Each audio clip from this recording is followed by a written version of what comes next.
पृथ्वी के अंदर क्रस्ट वाले भाग में रॉक्स एंड मिनरल्स मिलते हैं। तो रॉक्स एंड मिनरल्स एंड एक और टर्म आता है ओर, ये आगे क्लासेस में भी आएंगे, तो इसे समझना ज़रूरी है। देखिए, मान लीजिए आप पृथ्वी के अंदर जाते हैं और आपको एक बड़ा सा हार्ड मटेरियल मिलता है। तो उस हार्ड मटेरियल को आपने रॉक कह दिया और उस मटेरियल का आपने टुकड़ा किया और आपने देखा कि वो जो मटेरियल था जिसे आपने रॉक कहा वो बना हुआ था फेरस ऑक्साइड का, मान लीजिए, और एक तरफ जिंक ऑक्साइड मान लीजिए। मतलब कि एक हार्ड मटेरियल को टुकड़ा किया तो टुकड़े में एक टुकड़ा देखा कि अरे ये तो फेरस ऑक्साइड है और ये जिंक ऑक्साइड है। तो ये जिंक ऑक्साइड और फेरस ऑक्साइड ये सब्सटेंसेस होते हैं, केमिकल सब्सटेंसेस। तो इन्हीं से जिंक मेटल या आयरन मेटल निकलते हैं, प्यूरिफिकेशन के द्वारा इसे निकाला जाता है। तो ये आपको दिखा, और फिर उसमें एक और चीज़ दिखा आपको कि ऑर्गेनिक मैटर्स हैं। ऑर्गेनिक मैटर मतलब, ऑर्गेनिक मतलब होता है कि ऑर्गेनिज्म से बना हुआ, जैसे कि कोई प्लांट्स मर गया और वो दब गया पृथ्वी के अंदर, उससे जो रॉक्स बने तो उसे उसमें ऑर्गेनिक मैटर भी इंक्लूड होंगे।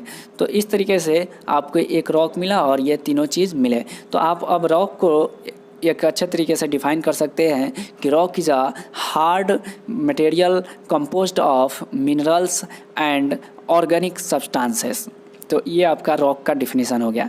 अब आपने जो उस रॉक का पार्ट किया उसमें आपको जिंक ऑक्साइड और फेरस ऑक्साइड जो मिले थे ये मिनरल्स कहे जाएंगे, क्योंकि इनको मिनरल्स कहा जाएगा। इनके पास एक ख़ास तरीके का, देखिए, केमिकल कंपोजिशन है। जैसे फेरस ऑक्साइड है तो Fe2O3, इनके पास एक केमिकल जो है फार्मूला है, और फिर इनके पास कुछ फिजिकल प्रॉपर्टीज़ भी होंगे। जैसे कि फेरस ऑक्साइड आपको रेडिश कलर का दिख रहा है, तो वो एक रेडिश जो है ये फिजिकल प्रॉपर्टीज़ भी हो गई।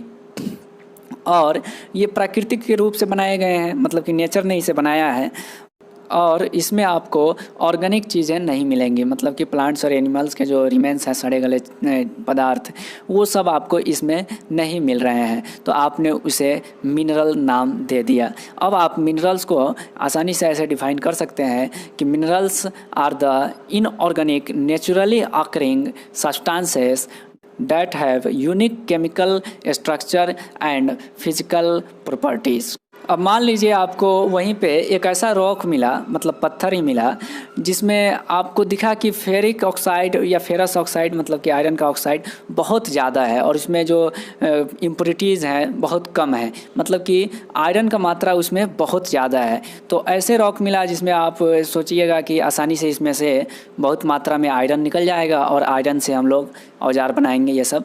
तो ऐसा मिनरल जिसमें अधिक मात्रा में कोई ख़ास मेटल हो उसे ओर कहते हैं, ठीक है। तो अब आप ओर को ऐसे डिफाइन कर सकते हैं, the mineral from which metals can be extracted profitably. मतलब कि लाभ के साथ ही ऐसे मिनरल्स जिनमें से लाभ हो, मेटल्स को निकालने में उनमें बहुत सारे मेटल्स निकले, उन्हें ओर कहते हैं। तो इस तरीके से आप रॉक्स, मिनरल्स एंड ओर को समझ सकते हैं।